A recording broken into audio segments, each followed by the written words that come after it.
ما هو في الحاله دي حاجه من الاثنين، يا اما تروح لحاجه كونفنشنال موجوده مش لازم تكون فكره جديده، يا اما ده معناه ان انت ما عندكش لسه الخبره الحياتيه اللي تاهلك. ما هو انت برضو مش عايز تدخل وتفشل، صح؟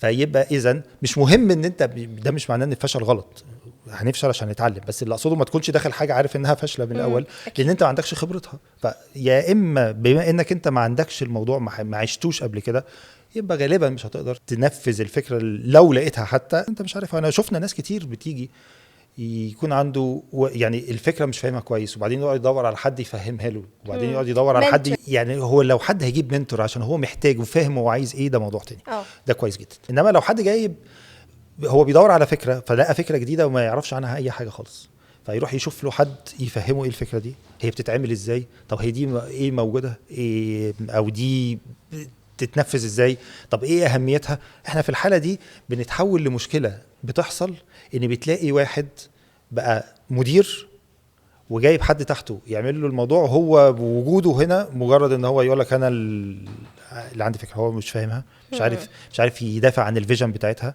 مش فاهم التيم اللي المفروض يعملها هيبقى عامل ازاي. ودي مشكله كبيره.